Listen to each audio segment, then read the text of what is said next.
මම අද ඔබට පැහැදිලි කරන්න යන්නේ අපේ ගොඩාක් දෙනා කරන වැරද්දක් සම්බන්ධව. ඒක හේතුව තමයි දැන් ඔබට මෙතනින් පසුබිමින් පේනවා ඇති මේ තියෙන්නේ අවාරා එහෙම නැත්නම් පැක්ලා බියුටිසෝල් යොදපු ශාකයක්. ඉතින් ගොඩාක් අය කරන වැරද්දක් තමයි ශාකය ඉතා කුඩා කාලෙදිම අවාරා යෙදීම සිදු කරනවා.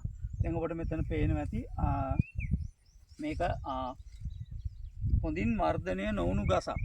ඉතින් මේ වගේ ගසකට අපි අවාර යොදන එක අපිට දීර්ඝකාලීනව ලොකු පාඩුවක් වෙනවා.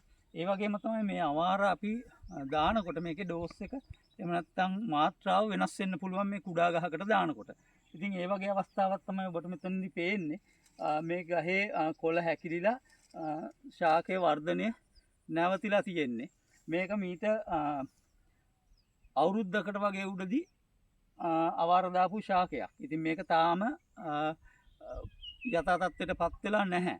ඉතින් අපි ගොඩක් වෙලාවට කරන වැඩක් තමයි ඉතා කුඩා අවධියේදී අපිට ඉක්මනට අස්වැන්න අරගන්න අවශ්‍යතාවය මත අවාර යෙදීම සිදු කරනවා.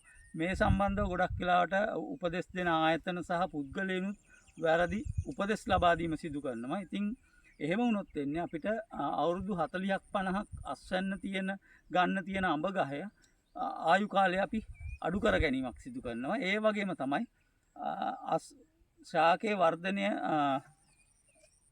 අඩුවීමත් සමග මේකෙන් අපිට ගන්න පුළුවන් අස්වැන්නේ ලොකු අඩුවීමක් සිද්ධ වෙනවා. ඉතින් දැන් මේ ශාකය බැලුවහම ඔබට පේනවා ඇති මේක ඉතාම කුඩා ශාකයක්. අපි අනිත් එක කාරණය තමයි අපි අවාර දානකොට ගහේ වයස ගැන විතරක් සැලකිලිමත් වීම නොකළ යුතුයි. ඒකට හේතුව තමයි සමහර වෙලාවට අපි ගොඩක් අය කියන අවුරුදු 3 ගහකට 3-4 වෙනකොට අවාර දාන්න කියලා. නමුත් අවුරුදු 3 වුණාට මේ ගහ හොඳින් වර්ධනය වෙලා නොතිබෙන්න පුළුවන්. මොකද හොඳ සාත්තුවක් එහෙම නැත්නම් හොඳ නඩත්තුවක් නොතිබුණොත් මේ ශාකය හොඳින් වර්ධනය නොවී තියෙන්න පුළුවන්. ඉතින් ඒ වගේ අවස්ථාවක වයස ගැන සැලකිලිමත් වෙන්න බෑ. ගසේ වර්ධනය ගැන සැලකිලිමත් වුණොත් අපිට වඩාත්ම සුදුසුයි මේ අවාරා එහෙම නැත්නම් පැක්ලා බියුටිසෝල් යොදනකොට. ඉතින් අනිත් කාරණය තමයි අපි ගොඩක් වෙලාවට ලංකාවේ ඉතා ඉක්මනින් අස්වැන්න ගැනීම සඳහා මේ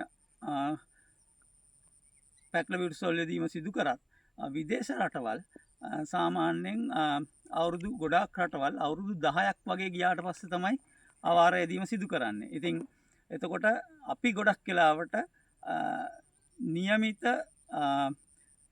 රෙකමන්ඩේෂන් එහෙම නැත්නම් අවාර යෙදීම සම්බන්ධව එම ආයතන ලබා දීලා තියෙන උපදෙස් නොසලකා හරිමින් බොහෝ විට ලංකාවේ අවාර යෙදීම සිදු කරනවා. අවාර එහෙම නැත්නම් පැක්ලා බියුටිසෝල්. ඉතින් ඒ වගේ අවස්ථාවක අපිට මේ ශාකයට හානි වීම සිදු වෙන්න පුළුවන්. ඉතින් ඒ ගැන සැලකිලිමත් වුණොත් අපිට ලංකාවේ අඹ ගාව දීර්ඝකාලීනව හොඳ අස්වැන්නක් සහිතව තබා ගන්න පුළුවන්. ඉතින් ඒ සඳහා අපි මේ වැරදි උපදෙස් අනුගමනය කිරීමෙන් වළකින්න ඕන. ඒක ඊටාම වැදගත් වෙනවා.